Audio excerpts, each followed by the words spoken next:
Senator Scott. Sorry. That's fine. Good morning, Chairman Powell. Sitting here, looking at my prepared remarks, thinking about, there's an opening coming where Vice Chairman Brainer's moving on.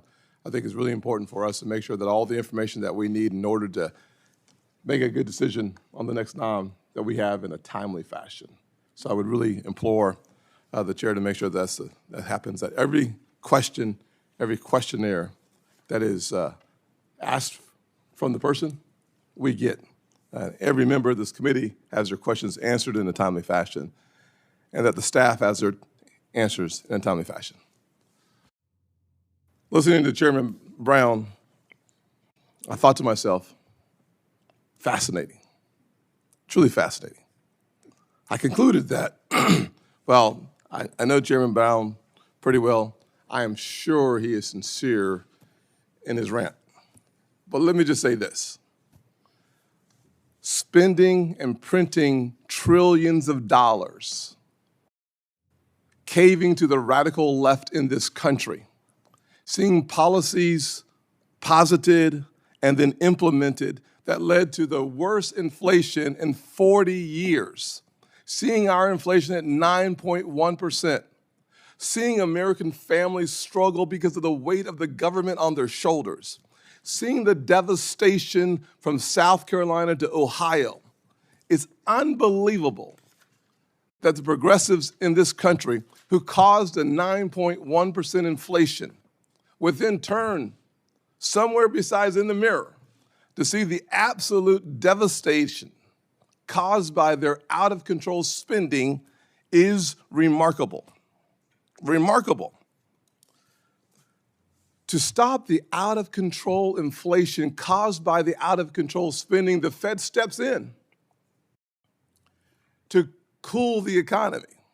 Well, the definition of cooling the economy is necessary because we've seen the most radical approach to a problem that was in our rearview mirror being used as a Trojan horse to bring in a level of socialism and spending that our nation has not seen in my lifetime. The facts are very simple.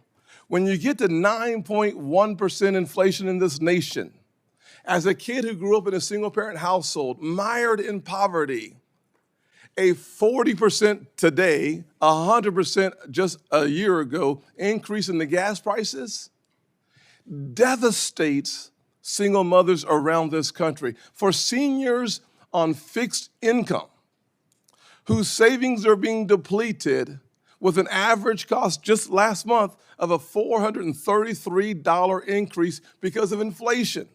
For my friends on the other side of the aisle to look any place besides a mirror, I find stunning.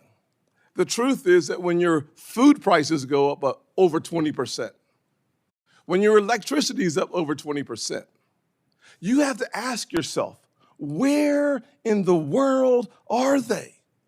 They cannot be in this universe. It must be an alternate universe where, in fact, it's okay for us to see prices go through the roof and our economy not stumble, but fall into a ditch. Why are we in the ditch?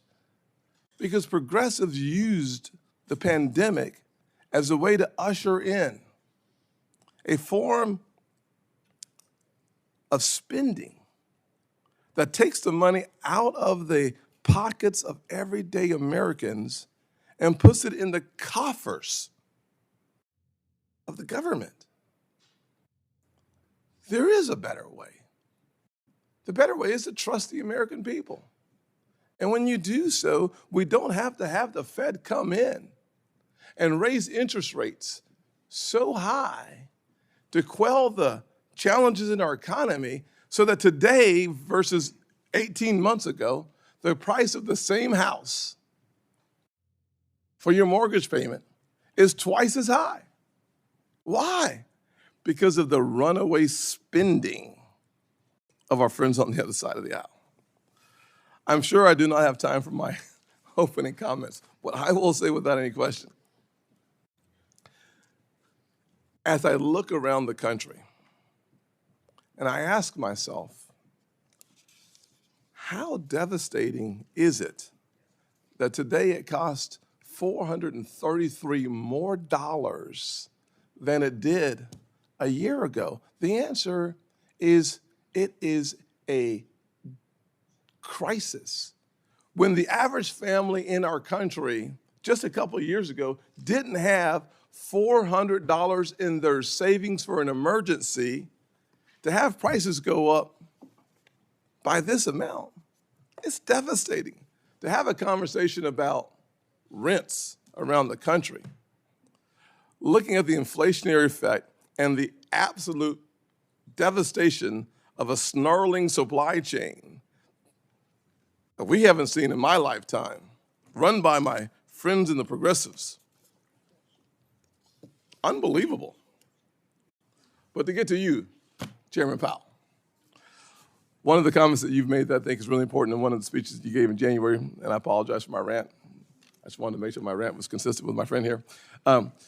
It is essential, you said, that we stick to our statutory goals and authorities, and that we resist the temptation to broaden our scope to address other important social issues of the day. Taking on new goals, however worthy, without a clear statutory mandate would undermine the case of our independence. You further noted that, and I quote, without explicit congressional legislation, it would be inappropriate for us to use our monetary policy or supervisory tools to promote a greener economy or to achieve other climate-based goals. We are not and will not be a climate policy maker. Do you still stand by those comments? I do. Thank you. Finally, I know we're not in the question. I know, I get it. Finally, You now have 4 minutes and 12 seconds. yes, I knew the chairman would dock that from my time, and I appreciate you doing so With a sense of humor. with a great humor. Great humor. Finally, several of my Republican colleagues and I sent a letter to you discussing Vice Chair of Supervision Michael Barr's plan to conduct a holistic review of capital standards. I look forward to discussing those capital standards during my Q&A, and I will thank you for our recent conversation that we had that helped illuminate some of the necessary challenges that we face as a nation and your answers to it. Thank you, Mr. Chairman. Thank you.